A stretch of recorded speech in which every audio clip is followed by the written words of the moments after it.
India ने कुतुबे जुनूबी पर land करने वाला दुनिया का पहला मुल्क बनने का एजाज हासिल कर लिया है और इसके साथ ही चंद्रयान 3 मिशन के तीनों मकासद पूरे कर लिए हैं। इंडिया के चंद्रयान 3 का प्रज्ञान रोवर चांद की सतह पर पहुंच तो गया, लेकिन अब उसका वहां क्या काम है, आइए हम आपको बताते हैं। रोवर का काम चांद पर पहुंचने के बाद शुरू होता है। रोवर को चांद पर नमूने जमा करने, चांद पर चलने और जमीन पर डेटा भेजने के लिए बहुत बारीक बेनी से डिजाइन किया गया है। रोवर बगैर ड्राइवर के गाड़ी की तरह है, जिसने न सिर्फ खुद चलना है बल्कि चांद पर मौजूद नाहमराद रास्तों और गढ़ों का खुद मवाजना करना है कि उसे उन पर से कैसे गुजरना है। इस मकसद के लिए रोवर में 2 इंतहाई स्मार्ट कैमरे लगाए हैं, जिनकी मदद से ये फैसला करता है।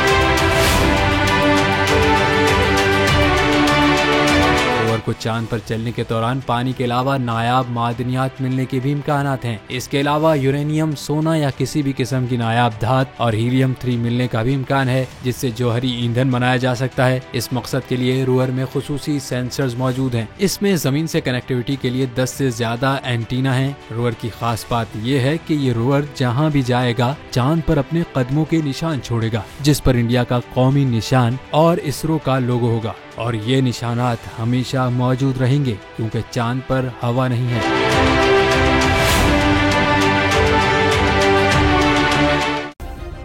सब्सक्राइब करें और बेल दबाएं ताकि कोई खबर रह न जाए।